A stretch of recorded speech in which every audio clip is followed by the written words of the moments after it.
There are two things in the bodybuilding community that are underrated and underutilized: full body workouts and machines. And if you're still not sold on training your entire body in one session, make sure to watch our video, The Truth About Full Body Workouts. As far as machines go, here's what you must understand. Our muscles respond to tension, and as long as we're adding a little more stress to a given muscle, whether with barbells, dumbbells, or machines, those muscles will be forced to adapt and grow. While there are pros and cons to training with both free weights and machines, the fact remains as long as you're progressively doing more work over time, your body will respond by building new muscle tissue. It's also important to note that if you've been performing the same free weight exercises for the last several months, the training will develop a staleness. And even if you're overloading the muscle by getting stronger, the amount of muscle you'll be building relative to the work you'll be doing will decrease. This is the result of becoming too efficient at a particular movement or exercise. In this case, switching from a free weight movement to a machine variation for a few months will help rebuild that adaptive proclivity. So now that we've established the validity of using machines as part of your training, let's look at formulating a full body workout using only machines. One thing to remember is that this is only an example of a full body structure and it can be adjusted as needed. The key is that movement patterns and the muscle groups trained are similar. The exercises can be determined by the equipment you have available as well as preference. Exercise number 1, machine chest press.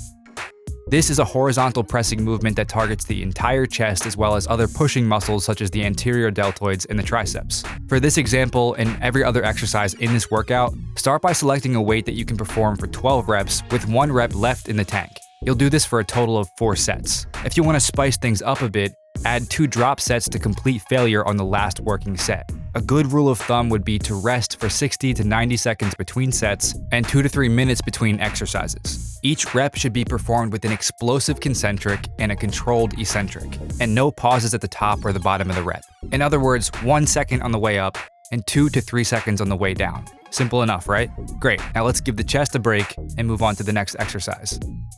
Exercise number 2, Smith machine squat. The squat pattern involves braking at the hips and knees. As the body descends downward and the break in the hips is horizontally aligned with the break in the knees, a parallel squat is achieved. This comprehensive understanding of a squat movement is far more inclusive and can be achieved with a single leg or both legs, using a wide variety of bars, dumbbells, or machines. If you don't have access to a Smith machine or simply prefer not to squat in one, the leg press or hack squat machine are also viable options. Exercise number 3, leg curls.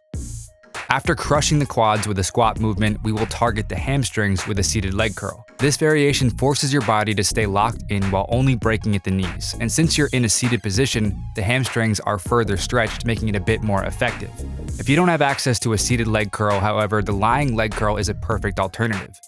Now let's move back to the upper body for the next compound exercise. Exercise number 4, lat pull downs. For our primary pulling movement, we'll be performing a lat pull down, a vertical pull that places an emphasis on the lats, but trains the entire back to a great degree. One study published in the Journal of Strength and Conditioning Research compared different grips on the lat pull down. A V-bar with hands in a neutral position, an underhand pull down similar to a chin-up, an overhand pull down similar to a pull-up, and an overhand behind the back pull down. They found that the pronated in front of the body variation led to the highest activation in the lats. When it comes to grip width, the research seems to support the use of medium grip over both narrow or wider grip, due to more activation on the eccentric portion of the exercise. If you want to mix things up a bit, feel free to swap out this vertical pull for a horizontal pull that involves more of a row than a pull down. The horizontal pulling will emphasize more of the mid-upper back while still involving the lats. Exercise number 5, wide grip upright row on the Smith machine. Known for mostly being a great exercise for the traps, the upright row is also a great exercise for targeting the mid-delts, due to the degree of shoulder abduction. The key is to only raise the bar and your elbows to 90 degrees or slightly below. The main reason we included this exercise is because it kills 2 birds with 1 stone, targeting both the traps and the mid-delts to a significant degree. Research has shown that the wider you go, the more the focus moves off the biceps and onto the mid-delts, while going too narrow will result in excessive internal rotation and may lead to shoulder impingement. Apart from that, the level of abduction doesn't change at all with a narrower grip, just the level of shoulder elevation. Essentially, you'd just be increasing demands on the traps, involving the biceps a bit more, and also placing your shoulder in an injury-prone position. Not good. Instead, aim to go a bit wider. I recommend going at a width that allows you to have roughly 90 degrees of your elbow flexion at the top of the rep. Not only will you be able to load this position more heavily, the biomechanics mean that it targets the mid-delts more. But go any wider than this and you begin to shift the tension onto the rear delts instead. If you don't have access to a Smith machine or simply just want an alternative, the machine lateral raise would be the next best option. Because the mid delts are otherwise understimulated, including an exercise that loads the function of horizontal abduction is a must. And lastly, exercise number 6, standing calf raises. The calves are made up of 2 major muscles, the smaller soleus and the larger gastrocnemius. The gastrocnemius crosses the knee and ankle, but the soleus only crosses the ankle. When you perform seated calf raises, the gastrocnemius is in a weakened position and can't create as much tension, so the soleus takes over. Unfortunately, the soleus is relatively small and doesn't really contribute to calf size.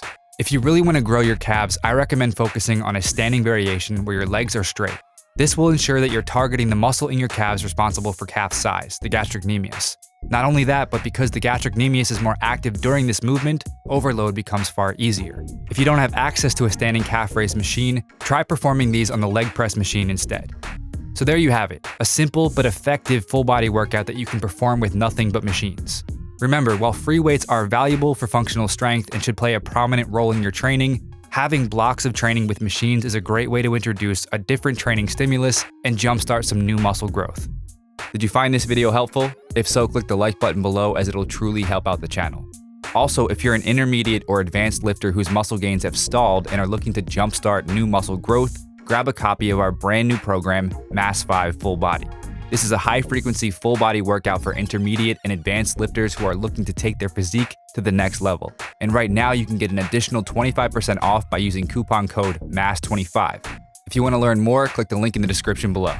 And if you haven't already, make sure you subscribe for more videos and don't forget to turn on post notifications so you don't miss the next one. Peace.